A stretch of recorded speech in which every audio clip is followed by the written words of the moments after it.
Okay, I had been doing this series of videos on the powerstroke rebuild. Basically, I'm at the point now where I'm going to be doing the injector cups, and I just want to do a video and show you what you would need and some of the tools, or the tool that you're going to need to complete the job. O-ring sets. Okay, start off with the tool here. This is basically the extractor tool, and what it is it's basically it's a tap. It's a pretty large tap with a specially designed fitting here, and basically a threaded area. And what this does is basically goes down into your injector port there, and it sits right in, and that tool just locks in. I'm sorry, that fitting there just locks right in to the top of the hole, and that's what it uses to back it out. Once you thread the top here, you thread this in, and you use this nut here, and once it's all threaded all the way in, of course, this backs it off and pops the cup out. I always basically use a thread or a cutting compound. I happen to be at Sears and found this compound here. It's a tapping fluid, cutting and tapping fluid. There's the part number from Sears if you have one close by or ordering it online. 952329. So I start with that. I get it on my threads here. I don't like to cut or use any of my taps without using that, because I see that they dull out quicker. So that's the tool there, and I've actually acquired this tool from Rosewood Diesel Shop, and they make this tool, and it's a damn nice tool. It's a sexy tool. I like it. I'm gonna be using it in the future, and this job is it's an essential tool for this job. This is the installation tool. Basically, it looks like the tip of the injector, and these are the cups. So this is the new cup. This is the old cup that I removed. Basically, you could see the threads that it made in there from the tap, and that's basically what was used to pull this out. You're also going to need, for the installation, you're going to need the sleeve retainer compound from Permatex. Permatex makes this. This one I got this from Napa. The part number here on the Permatex item is 765 1149. Loctite has one that is basically the same compound, and it is it's Loctite 609. And basically, you're going to be looking for a sleeve retainer. You're not going to be looking for a thread locker, because a thread locker in this situation is not going to do anything for you. So what you want to do after you remove the cup, like I have on this one here, this is what it looks like with the cup removed, and this is the old cup that was in there. These cups weren't bad, but since I'm doing the rebuild, I don't want to not do this and then have a problem or issue with it later. So I'm just going to go ahead and do them all.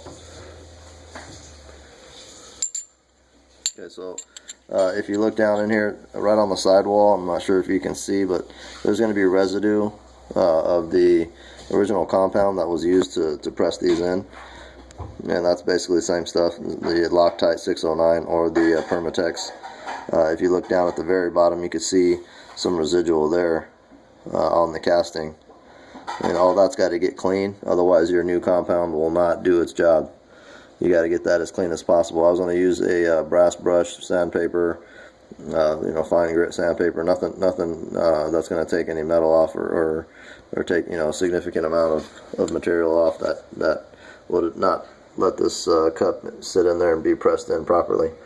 Otherwise, you'll have some serious issues at that point.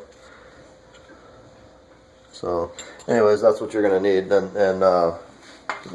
basically, when I ordered the tool, the tool cost me around $350, and it comes with these two units here, the extractor tool and the installation tool. Okay, like I said, cutting compound, you don't need it. It's a good idea to have. You don't want your tool to go dull, especially a $350 tool. You're going to need some of this sleeve retainer from Permatex. And then this is basically what the box looked like when I got it from the company. It shows your injector sleeve, 2 pieces times 4, there's 8. And then you're also going to get with that kit, and this is also, again, the kit, this whole kit was $350, and it came with the O-rings for the injectors, the clutch washer that goes at the very bottom, and the injector cups, and the tool. So the tool is probably maybe around $250 if you consider all the other parts that came in here. But anyways, that's pretty much the gist of what I've got here so far. This is the type of brass brush that I was looking at getting in there with and cleaning down the sides. I pretty much got this head all completely put together. I've done a valve job, seated the valves in there real nice, lapped them in. All these are brand new valves. This rebuild is going pretty well, but I've just got probably about 50 other things that I need to get done, and I've been working on this here kind of slowly, but it's getting there, it's getting done. I should be into this another maybe 2 weeks before I get it all done and complete. But that's the video. I would show you how to use the extractor tool and actually do one of these like I was showing you, but I don't have another hand. If I had a third hand, I probably could do it, but I don't have that at this point. So what I'm going to do is just like I did, just give you the rundown, and if you can kind of see what I'm talking about, you'll figure it out pretty quickly. It's not rocket science. But anyways, if you have any questions or anything else that I didn't mention, or maybe some tips that you can help me with, I mean I'm pretty much at this point gotten this far, so I'm learning. I do research and I'm learning as I go, but I try to follow the best of the best's techniques and their tips and their ideas. And if, like I said, if you have anything that you can add or share with me, I'd appreciate that also. But anyways, I'm gonna show you on the next video probably the block. I've got that got the oil pan on, all the pistons and new rings are all in there, so I've got that all set. I'm gonna probably show you that on the next video. Well, until next time, this is it.